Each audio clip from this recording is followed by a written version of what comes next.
pero nadie sabía bíblicamente lo que estaba sucediendo.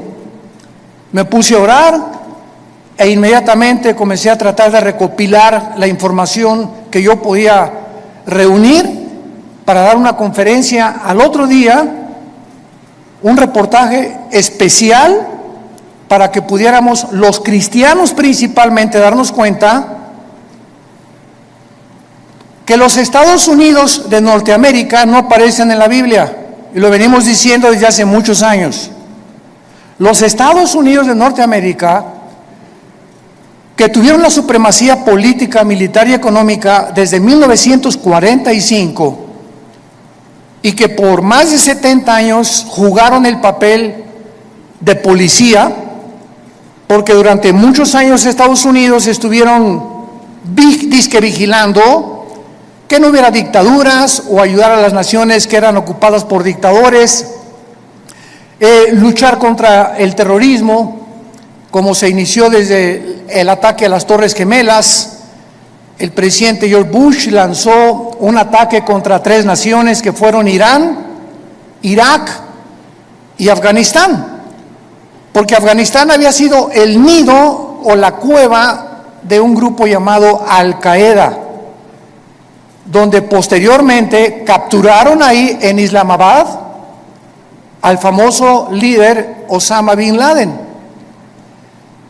Y esta guerra contra el terrorismo, ¿verdad?, fue llevada durante los últimos 20 años, y finalmente nos damos cuenta que con la nueva administración actualmente del presidente Joe Biden, los errores tan grandes que han cometido ha hecho que ahora, con la actuación que Estados Unidos tuvo, le llaman ahora un tigre de papel.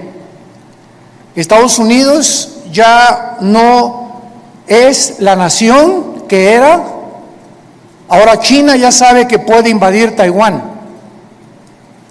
Ahora Irán ya sabe que pueden continuar con las centrifugadoras produciendo el uranio 35 para fabricar la bomba atómica. Ahora Irán ya sabe que lo puede hacer. Ahora Corea del Norte ya sabe que no tiene ningún impedimento para someter a Corea del Sur. Y ahora Turquía también ya sabe, a través del presidente Erdogan, que pueden levantarse para la reconstrucción de Afganistán, y el presidente de Turquía se ha autonombrado el líder mundial del Islam. Lo más interesante de todo lo que está sucediendo ahorita en el mundo, que vamos a desarrollarlo brevemente, es que estas cuatro naciones, China nunca ha dejado de tener relaciones cordiales con los talibanes, nunca. Pero lo más interesante de esto, bíblicamente, porque es lo que nos interesa, y lo que solamente los cristianos lo sabemos, es que son las 4 naciones que se mencionan en Ezequiel 38 y 39, en la próxima invasión contra Israel. Y ahora Israel, el patito feo, ha quedado por primera vez, desde 1948, que volvieron otra vez a revivir nacionalmente la nación de Israel, ya no tiene quien los defienda, han quedado vulnerables. Y también los Estados Unidos de Norteamérica han quedado vulnerables, porque si Estados Unidos no aparece en las profecías bíblicas, y en esta invasión del capítulo 38 de Ezequiel no aparece tampoco, significa o que iba a caer económicamente, o que iba a comenzar a corromperse interiormente, como dijo Abraham Lincoln. Estados Unidos no va a caer fuera por sus enemigos. Si Estados Unidos cae es porque se corrompió internamente. Y esto nos da un panorama maravilloso para saber que los cascos de los jinetes del Apocalipsis ya se escuchan en el cielo. La voz del novio ya la escuchamos, que dice: prepárate, prepárate, prepárate. Y todos ustedes que nos escuchan, que no tienen la seguridad de la salvación, a través de la predicación del Evangelio de la gracia de Jesucristo, prepárate para encontrarte con Dios. Porque así como los talibanes creían que en 2 meses las tropas norteamericanas iban a salir, y cuando descubren que Estados Unidos viola el pacto con el presidente Ghani y con los talibanes, de que no era verdad lo que el expresidente Trump firmó, les tomó 48 horas, 2 días les tomó apoderarse de toda una nación, sin que nadie chistara ni nadie dijera pío. Y se quedaron ahí en Afganistán más de 2,000 vehículos blindados, helicópteros Black Hawk, que son los más modernos para la guerra, más de 50 aviones, fusiles de largo alcance, de mira telescópica, lanzagranadas, millones de municiones, y ahora este grupo se convierte en el grupo terrorista mejor armado y más peligroso del mundo entero. El mundo queda automáticamente bajo una gran amenaza. Pero estas 4 naciones, China, Rusia, Irán e Irak, forman parte de la invasión en Ezequiel 38. Esto es impresionante, es increíble. Y son las 4 naciones que están apoyando ahorita a los talibanes y que mantienen relaciones con ellos y los van a seguir defendiendo. Y por eso todos los que se consideraban que si no actuaban como China, no pueden entrar a Taiwán porque la flota norteamericana, ahora ya no, ahora ya pueden atacar a Taiwán. Irán, pues no podemos darle velocidad a la fabricación de las bombas atómicas porque Estados Unidos se nos puede echar encima. Ahora ya tienen la bandera libre para continuar produciendo armas nucleares. Y así, todas las naciones que tenían algún temor de que Estados Unidos reaccionara y mandara a sus soldados, se perdió completamente. El mundo ha quedado vulnerable. Ahora sus Biblias, en el capítulo 24 del libro de Isaías. Ojalá que todos hayan traído su Biblia. En los tiempos que vivimos, si tú no tomas en serio a Dios y sigues viniendo a la iglesia sin la Biblia, eres un cristiano de papel, a menos que ahorita en el metro se te cayó y lo olvidaste, que solo Dios lo sabe. Pero ya no podemos seguir siendo cristianos de papel, de pacotilla, de oídos, y profesando por afuera sin darle la importancia a Dios que Él nos pide que le demos a este libro sagrado, que es la única luz que tenemos actualmente. El pasaje que voy a leer en Isaías 24 se escribió hace más de 2,500 años. Señores ateos que nos escuchan, escépticos y todas las personas que han atacado la Biblia y que se han burlado de ella, ahora van a comenzar a buscar y a volver otra vez a encontrar quién puede darnos respuestas de lo que está pasando geopolíticamente en el mundo. Y en este pasaje, escrito hace más de 2,500 años, se describe cómo va a acabar el mundo. Pero aún más que eso, el Espíritu Santo nos delinea claramente las razones por las cuales el mundo ha llegado a la condición en la que se encuentra actualmente. Dice así: he aquí que Jehová vacía la tierra y la desnuda, y trastorna su faz, y hace esparcir a sus moradores.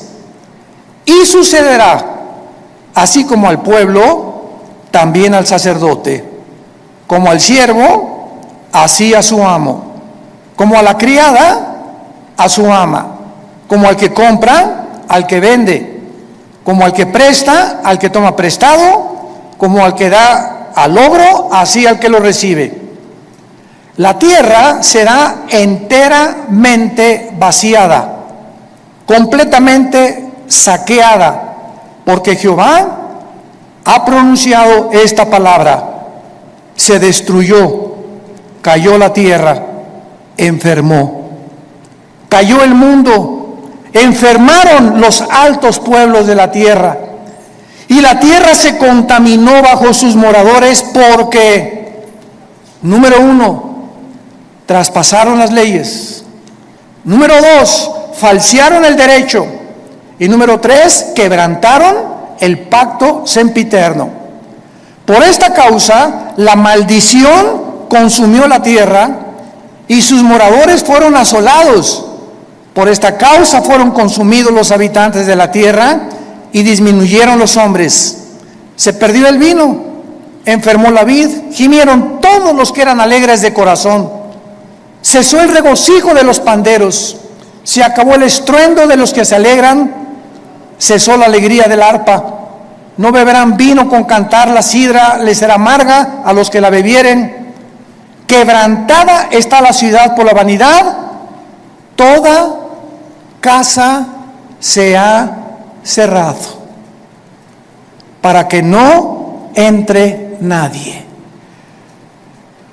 Esta escritura ha sido llamada el Apocalipsis de Isaías,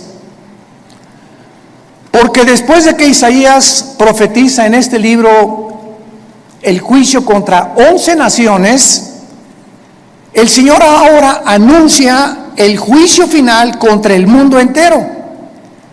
Ya el Señor Jesucristo había anunciado, Mateo 24:21, porque habrá gran tribulación en el mundo como nunca jamás la ha habido antes. En Lucas 21 escribe estas palabras el evangelista Lucas, versículo 25: habrá señales en el sol, en la luna, en las estrellas, y en la tierra angustia, angustia de las gentes, confundidas a causa del bramido del mar y de las olas, desfalleciendo los hombres por el temor y la expectación de las cosas que sobrevendrán en la tierra, porque las potencias de los cielos serán conmovidas. Versículo 34: miren también por ustedes mismos, que vuestros corazones no se carguen de glotonería, embriaguez y de los afanes de la vida, y venga de repente sobre vosotros aquel día, porque como un lazo vendrá sobre todos los que habitan sobre la faz de toda la tierra. Velad pues en todo tiempo, orando que seáis tenidos por dignos de escapar de todas estas cosas que vendrán y de estar en pie delante del Hijo del Hombre. Regresando al pasaje de Isaías, encontramos en los primeros 4 versículos 3 puntos importantes acerca del juicio de Dios. En primer lugar, dice el versículo 1: he aquí que Jehová vacía la tierra y la desnuda, la trastorna y hace esparcir a sus moradores. En primer lugar, encontramos que va a ser Dios y su Hijo Jesucristo, como lo vamos a ver a continuación, los agentes que van a juzgar al mundo. Esto es absolutamente obvio y lógico, ya que Dios es imposible que juzgue a alguien que no merece. Es imposible que Dios mande una maldición sin que los que reciban la maldición se hayan hecho merecedores de lo que recibieron. porque todo lo que sembramos, todas las decisiones que tú has tomado en tu vida, todas las cosas que has decidido en tu vida, tienen consecuencias, para bien o para mal. Si te casaste equivocadamente, si compraste un vehículo equivocadamente, si hiciste un gasto equivocadamente de dinero, no le eches nunca la culpa a Dios. Somos personas, individuos responsables moralmente de nuestras acciones. Y por esta responsabilidad y esta libertad y libre albedrío que tenemos, para hacernos merecedores que lo que sembramos tenemos que recoger, tenemos que formar y normar nuestra vida de aquí en adelante. Dice la Biblia en Hechos capítulo 17, versículo 30 al 31, lo mismo. Veamos cómo los apóstoles anuncian quién va a juzgar al mundo.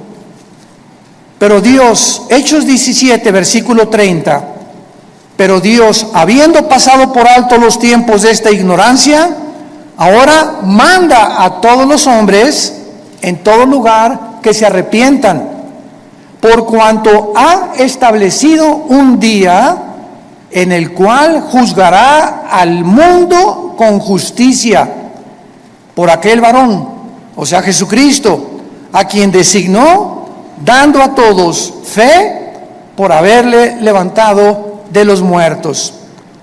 Y el apóstol Pablo, en su segunda carta a Timoteo, capítulo 4, versículo 1, le dice a Timoteo: te encarezco delante de Dios y del Señor Jesucristo, que juzgará a los vivos y a los muertos en su manifestación y en su reino.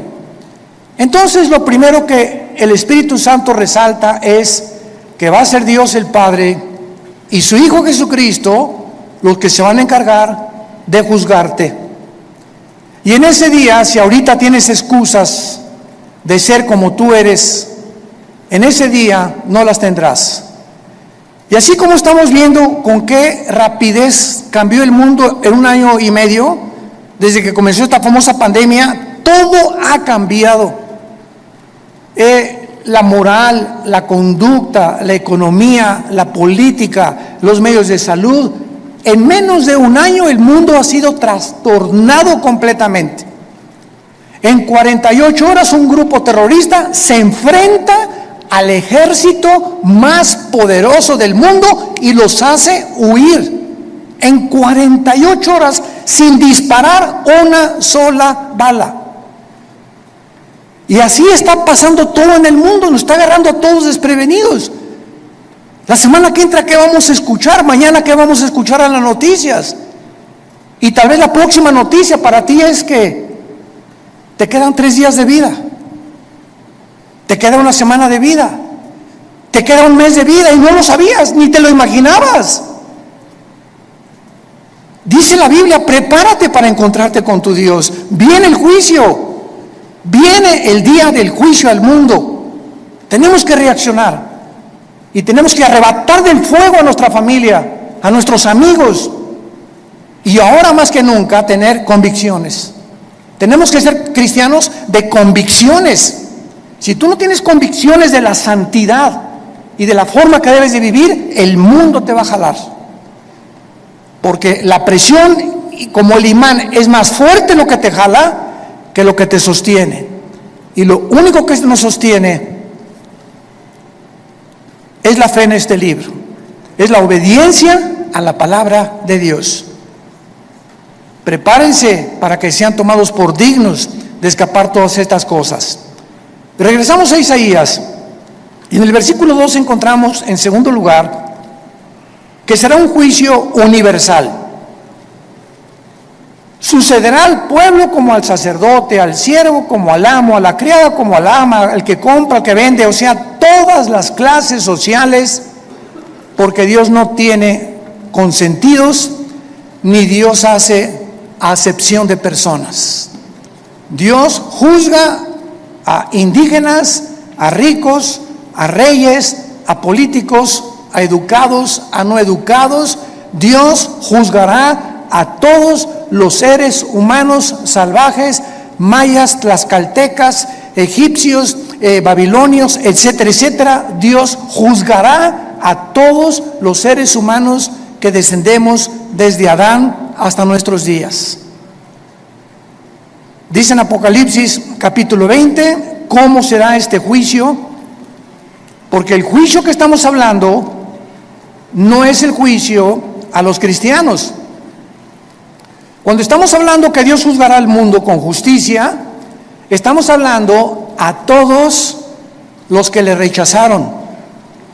Todo lo que estamos hablando ahorita, y lo vamos a ver a continuación, por qué Dios los va a juzgar, es el juicio que se llama en Apocalipsis capítulo 20, del 11 al 15, el juicio del gran trono blanco.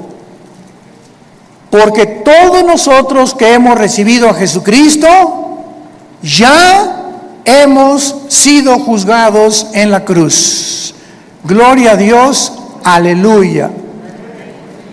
Ese hombre llamado Jesús de Nazaret, que murió y abrió sus brazos en esa cruz, llevó tu culpa, tu culpa, tu culpa y mi culpa.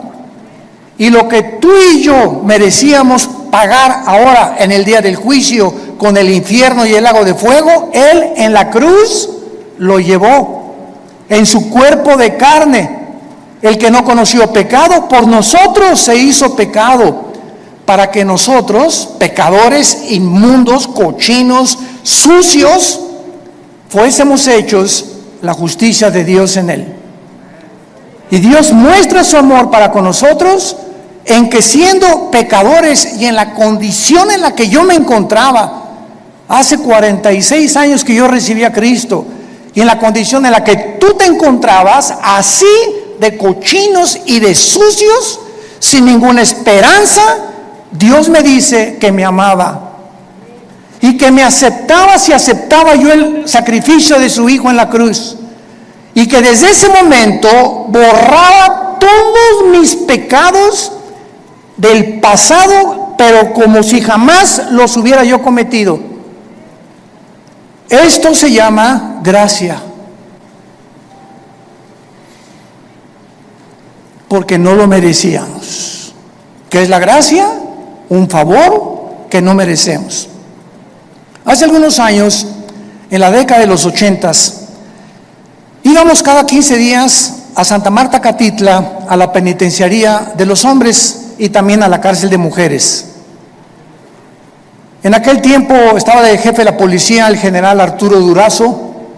Dios nos dio gracia con él y me recogían en un patio en helicóptero y me llevaban a Santa Marta Catitla. Ahí aterrizaba yo con un helicóptero de la policía y juntaban a todos los presos para que les predicáramos el evangelio. Imagínense nada más la gracia que Dios nos dio. Y una vez se acerca después del mensaje un preso llorando y me dice: oiga, pastor, ¿usted cree que Dios me pueda perdonar? Yo había predicado sobre el hijo pródigo en esa tarde, eran como las 5:30, 6 de la tarde. Y le dije, ¿por qué? Me dice, porque he matado a 28 personas. Pero quiero decirle que estoy aquí en la cárcel no por las 27 asesinatos que cometí antes, sino porque me mandaron de un estado a la Ciudad de México a matar otro recadito que me encargaron, porque yo era matón a cuenta, y en el periférico saqué la 38 y maté a esa persona que me encargaron matar, y la policía me agarró, y estoy aquí por un crimen para pagar 15 años, pero yo debo 27 vidas más. ¿Y saben lo que le contesté? La sangre de Cristo perdona todos tus pecados. Él no lo podía creer. Quiere decir que si yo acepto a Cristo ahorita y lo reconozco como mi Salvador, todos esos crímenes no voy a pagar por ellos. Y le dije, amén. Y otro que estaba atrás dice, ay, sí, ¿verdad? Qué bueno, ahora sí de repente. Y le dije, porque es gracia. Esa es la gracia, ese es el mensaje del Evangelio, de la gracia de Dios, que Dios te perdona siendo inmundo y pecador. Porque nadie merece irse al cielo, nadie merece el perdón. Dios nos lo da en su amor en la cruz. Esta palabra gracia no aparece en ninguna religión. En ninguna religión. Y hay cristianos que todavía no han entendido el significado de la palabra por gracia somos salvos por medio de la fe. Es la fe la que nos da la gracia de Dios. El creer lo que Él hizo en la cruz nos hace, nos abre para que Dios tenga a favor de nosotros, se compadezca de nosotros y nos regale el amor de su Hijo Jesucristo. ¿Qué mensaje tan glorioso tenemos? Yo quiero decirte a ti que nos estás viendo por la televisión y ustedes que están aquí presentes, me puedes decir: yo he abortado 8 niños, llevo 3 divorcios, he matado, he adulterado, he hecho aquello. Si tú recibes a Cristo, Dios te perdona. Y en este día del juicio tú no estarás presente, porque Él pagó por ti y por mí, y por eso vivimos tan agradecidos, humillados, después de lo que Él hizo en nuestro lugar en esa cruz. Dice Apocalipsis 20, versículo 11, hablando del trono donde estarán todos los que rechazaron este regalo de Dios. Vi un gran trono blanco y al que estaba sentado en él, de delante del cual huyeron la tierra y el cielo, y ningún lugar se encontró para ellos. Esto nos habla que este juicio será después del milenio, porque los que estén en este juicio van a ver cómo desaparece la tierra y los cielos. Y después de este juicio, Dios hará nuevos cielos y nueva tierra. Entonces, este juicio será hasta después de los 1000 años o del reino mesiánico que Jesucristo le prometió a los profetas. Y dice el versículo 12 que Juan el apóstol que escribe esto, vi a los muertos, grandes y pequeños, de pie, y los libros fueron abiertos. Y otro libro fue abierto, el cual es el libro de la vida. Y fueron juzgados los muertos por las cosas que estaban escritas en los libros según sus obras. Vemos que Juan nos dice que cuando Dios abrió los libros, todos los seres humanos que estaban enfrente del trono de Dios estaban parados. No había nadie de rodillas, todos de pie. ¿Por qué? Porque en ese momento se acabó la misericordia. En ese momento ya no hay gracia. En ese momento ya no hay favor, ya no hay nada más que dictar la sentencia. La gracia, el favor, la misericordia están hoy que tú me escuchas delante de ti a través del mensaje del Evangelio de la gracia de Jesucristo. Pero si después de esta vida tú rechazas lo que te está Dios ofreciendo en este momento, se acabó, porque eres responsable. Somos sometidos a la ley de la responsabilidad individual, y cuando tú te mueras, te morirás en tus pecados, porque tú así lo decidiste. Como dijo un predicador hace algún tiempo, Dios no manda a nadie al infierno. Dios no manda a nadie al infierno, ellos se van solitos. Dios dio a su Hijo en la cruz, y si tú te condenas es porque tú escogiste pasar la eternidad lejos de Dios, porque en esta vida rechazaste a Dios y no lo quisiste, menos te gustará seguir con Él después de muerto. Los libros van a ser abiertos, todos tus pensamientos, todas tus palabras y todas tus acciones serán traídas delante de ti como en una película. Y observamos que Dios te va a juzgar por las obras. Qué irónico, ¿verdad? La salvación es por gracia sin las obras, pero el juicio será por las obras, por lo que tú hiciste. Y ahora, por lo que nosotros hicimos, Dios nos perdona, pero el día del juicio no lo vas a soportar. Y en tercer lugar, regresamos a Isaías 24, dice el versículo 3 y 4, que este juicio devastará completamente el mundo. La tierra será vaciada, versículo 3, Isaías 24, completamente saqueada. Jehová ha pronunciado esta palabra, la tierra se destruyó, enfermó, cayó el mundo, blasfemaron los altos pueblos de la tierra, y la tierra se contaminó bajo sus moradores, porque traspasaron las leyes, falsearon el derecho y quebrantaron el pacto sempiterno. Estas características del versículo 4 ya las podemos ver. ¿En qué planeta estamos tú y yo viviendo? En un planeta donde el aire ya está contaminado. Las frutas, las cosechas, la agricultura, los campos están contaminados. El mar inmensamente contaminado. La comida contaminada. Todo a nuestro alrededor es un mundo contaminado. Y lo más interesante que vamos a descubrir a continuación es que ahorita las naciones, el efecto global y el clima, están luchando las naciones por mejorar el clima, sin que los líderes de las naciones se den cuenta, porque hay un velo en sus mentes que no pueden entender la realidad de lo que nos rodea. Creen que se debe, pues, a los hidrocarburos y esto y el otro, que tienen algo que ver. Pero de acuerdo a la Biblia, la contaminación del planeta está asociada con nuestros pecados. Mientras más inmoralidad hay en el mundo y mientras más maldad hay en el mundo, la tierra sufre igualmente que nosotros. Y esto lo podemos ver claramente, para confirmarlo, cuando Dios creó el paraíso o el huerto del Edén, donde todo era perfecto. ¿Se acuerdan?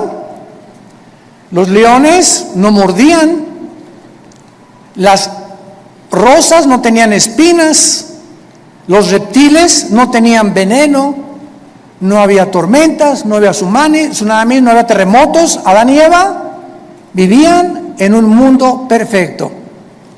Y cuando Adán y Eva pecan, qué interesante, toda la ecología del mundo cambia inmediatamente. En el momento que la primer pareja peca, se cambia la genética de los animales y se vuelven feroces. Se cambian las condiciones del mundo y comienza a llover. Se cambia la condición de las plantas y comienzan a sacar espinas. Toda la genética y la ecología del mundo cambia cuando el ser humano pecó. ¿Por qué? Porque desde Génesis 2, Dios le dijo a Adán y Eva: pongo debajo de ustedes para que se enseñoreen, para que sean los administradores de toda la creación. Pero si ustedes se apartan de mis leyes, la creación se volverá su enemigo. Y esto la gente que no tiene al Espíritu Santo no lo entiende. Y lo atribuyen a problemas de gases, hidrocarburos, y no hay absolutamente ninguna solución para cambiar ahora un mundo en crisis, un mundo que se encuentra en el abismo. Ahora veamos a continuación las causas del juicio en el versículo 5 que acabamos de leer. ¿Por qué el mundo ha llegado al punto que llegamos? Y hace 2700 años el profeta Isaías lo advirtió.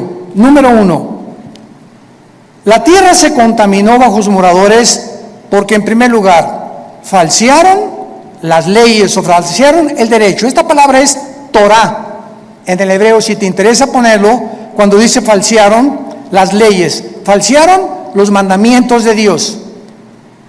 Y esto es importante porque la Biblia nos muestra claramente que la contaminación, repito, afecta al ser humano, y la iniquidad y la maldad y la inmoralidad de los habitantes del mundo, es tan grande el pecado, que si la naturaleza se vuelve contra nosotros. Veamos otros ejemplos de esto en el libro de Job, capítulo 36. Job, capítulo 36, versículo 33. El trueno declara su indignación. ¿Han oído ustedes los truenos y los rayos? ¿No te sacuden?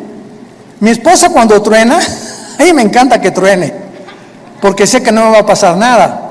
Y mi esposa sale corriendo y ay, está lloviendo. Y digo, pues aquí mira, más cerquita aquí conmigo, y aquí la papacho. Pero cuando truena, nos ponemos así, ¿verdad? Porque se oye una cosa esplendorosa en el cielo, como una voz gigantesca, ¡pum! Y dice la Biblia que es una manifestación de la indignación de Dios, los truenos. Como diciéndonos, ahí les va un botón de muestra de mi poder. Y la tempestad proclama su ira contra la iniquidad. ¿Se dan cuenta? Como todo lo podemos respaldar bíblicamente. Ahora capítulo 37 de Job, versículo 12 y 13. Asimismo, por sus designios se revuelven las nubes en derredor, para hacer sobre la faz del mundo, en la tierra, lo que Él les mande. Unas veces por azote, otras por causa de la tierra, otras por misericordia las hará venir. Nos damos cuenta que las lluvias es una misericordia de Dios, mas no las inundaciones. Entonces, Dios hace llover muchas veces por misericordia de nosotros. Necesitamos tierra fértil que produzca, ganado que tenga que comer, que los ríos suban su caudal y su volumen y su nivel. Pero otras veces encontramos que estas mismas aguas Dios las usa como un medio donde nos está diciendo, ustedes van por mal camino. Entonces, qué interesante que la Biblia nos muestre que el planeta se encuentra como se encuentra porque la maldad de los hombres es demasiada. Hemos llegado a un punto de maldad que no nos imaginamos. Dice en Romanos capítulo 1 también que Dios estableció leyes también morales. Dios estableció leyes morales. Cuando creó el mundo, Dios primero hizo las leyes de la gravitación, las leyes del electromagnetismo y las leyes nucleares. Las leyes cósmicas, la Tierra mantiene su movimiento en 24 horas, en 35 días alrededor del Sol. Vemos que la ley de la gravitación actúa las 24 horas del día, pero así, como estamos bajo un universo completamente y lujosamente, admirablemente diseñado por el Creador, gracias, señores científicos que nos escuchan, gracias al orden y el diseño de las leyes existe la ciencia. ¿Por qué existe la astronomía? Porque los astrónomos pueden ver perfectamente bien y predecir un meteoro o esto y el otro, porque el universo está obrando, trabajando metódicamente como un reloj que se le dio cuerda. ¿Por qué existen las leyes? La primera y la segunda ley de la termodinámica, porque todo nos habla que está sujeto a un deterioro, a una oxidación. El Sol pierde toneladas más a cada segundo, y gracias a esto se establece que no hay evolución, que la segunda ley de la termodinámica contradice la ley de la evolución.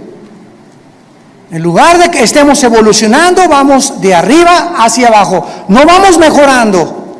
Ya se profetizó hace 2000, la tierra iba cada día a deteriorarse más, y el carácter de los seres humanos iba a llegar a comportarse más bajo que el de los animales. Traspasamos las leyes, dice Romanos capítulo 1, versículo 21. Pues habiendo conocido a Dios, no le glorificaron como a Dios, ni le dieron gracias, sino que se envanecieron en sus razonamientos, y su necio corazón fue entenebrecido. Profesando ser sabios, se hicieron necios, y cambiaron la gloria de Dios incorruptible en semejanza de imagen de hombre corruptible, de aves, de cuadrúpedos y de reptiles, por lo cual Dios los entregó a la inmundicia en la concupiscencia de sus corazones, de modo que deshonraron entre sí sus propios cuerpos, cambiaron la verdad de Dios por la mentira, honrando y dando culto a las criaturas antes que al Creador, el cual es bendito por los siglos. Por esto Dios los entregó a pasiones vergonzosas. Aún sus mujeres cambiaron el uso natural por el que es contra naturaleza. Y los hombres igualmente, dejando el uso natural de la mujer, se encendieron en su lascivia unos con otros, cometiendo hechos vergonzosos hombres con hombres, y recibiendo en sí mismos la retribución debida a su extravío. Acabo de leer un artículo de uno de los más grandes y prestigiados psiquiatras del siglo XXI, aseverando la siguiente declaración: el 70% de las personas transgénero se quitan la vida.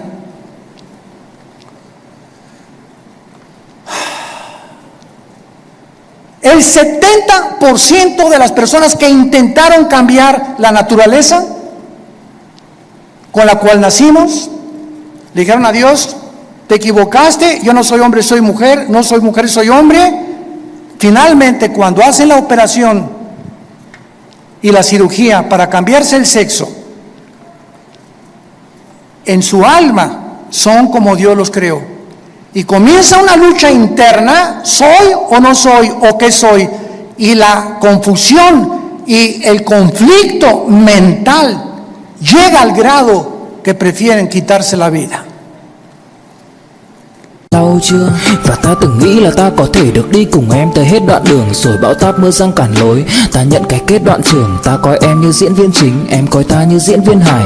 Cho em một đời nắng ấm, ai ngờ nhận lại một trời thiên tai. Buồn làm chi em ơi, đâu thể như những phút ban đầu. Ta hoài lâm vào xót xa, có khi nào hoa nở không màu. Xin lỗi vì đã yêu nhau, giờ chỉ nỗi nhớ mang tên mình. Tất cả nếu như là định mệnh, xa mưa rông còn gã điên tình. Ta đã để đông qua chẳng thể trông câu chuyện kể, không đổ hết ra bể. Xong suy cho cùng thì trong tình yêu ai không tỉnh táo là thua. Khúc đàn tranh vào lúc tàn canh, hối thúc vàng anh chưa vào tay áo nhà vua. Em, tình yêu không cần nhiều, chỉ một tình yêu tức là vĩnh hằng. Ngày nào đời cho ta biết tình là cay đắng. Trong tình yêu thì 1 + 1 là tất cả, nhưng 2 - 1 thì bằng không. Bắt đầu từ nụ cười, lớn lên với nụ hôn và kết thúc bằng giọt nước mắt. Ai yêu cũng nói mình đi cùng con đường, nhưng quên rằng đường thì có nhiều bước ngoặt. Esto fue escrito hace 2000 años por el apóstol Pablo.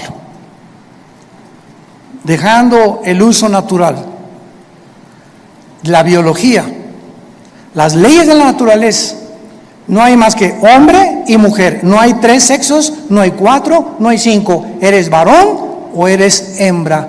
Y cerramos la Biblia de acuerdo a la ciencia.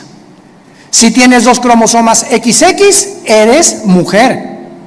Y si tienes el cromosoma Y, que las mujeres no tienen, eres macho camacho. Eres hombre de los pies a la cabeza. Y si tú niegas tu genética y niegas la naturaleza, acarreas, dice el apóstol Pablo, hace 2000 años, se viene sobre ti tu propia naturaleza. Y nunca podrás vivir en paz, porque has traspasado las leyes de Dios. En segundo lugar dice: falsearon el derecho.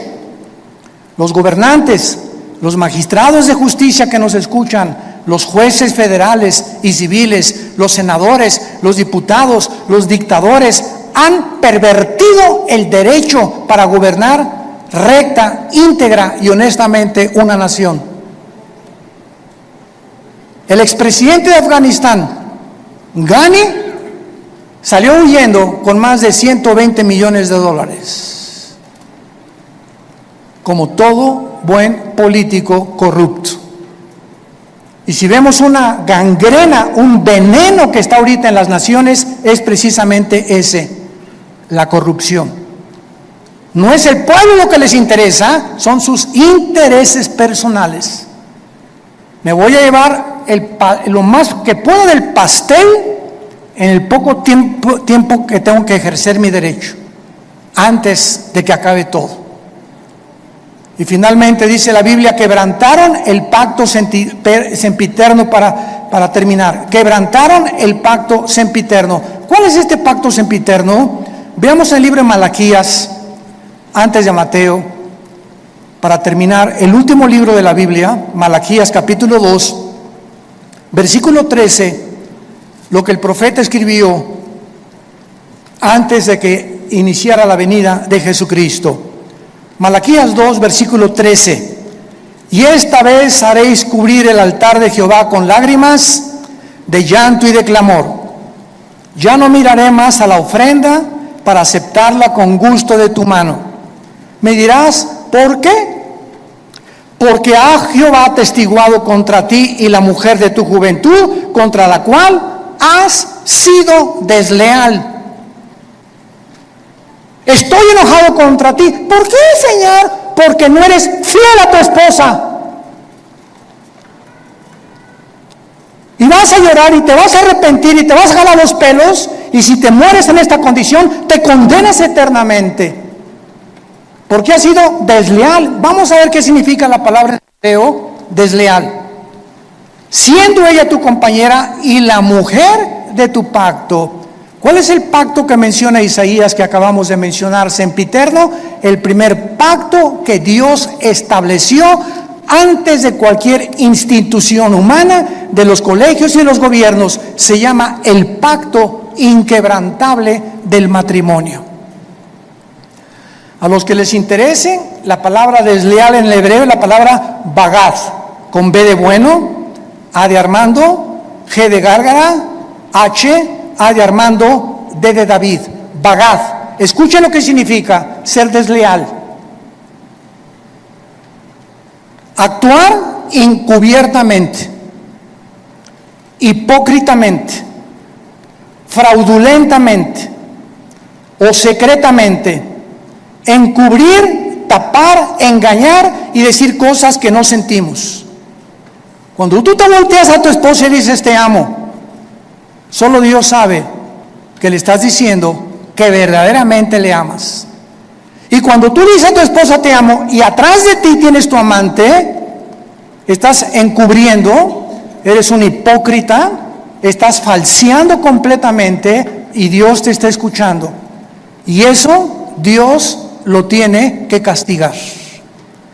Dios tiene que juzgar la deslealtad, la hipocresía que podamos tener en el matrimonio.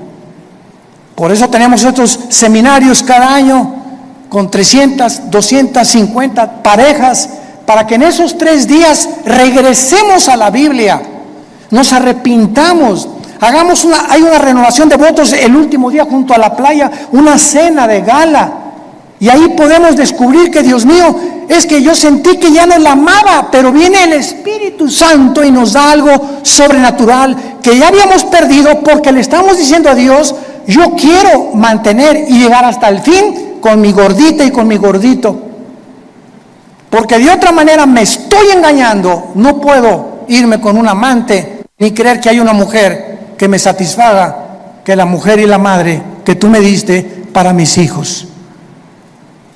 El mundo está enfermo, tenemos que reaccionar, y en esta tarde les pido a todos ustedes que se arrepientan de sus pecados. Si hay alguna área en la que el Espíritu Santo te ha hablado, arrepiéntete hoy.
đêm đợi chờ mưa rơi, lòng chơi vơi như giữa biển khơi, cánh chim bế nhau tung bay, người đầu hay ta không oán trời. Bao năm tình yêu chưa phai, giờ chia hai đôi lứa lạc nhau, lối gió số phận đã không an bài.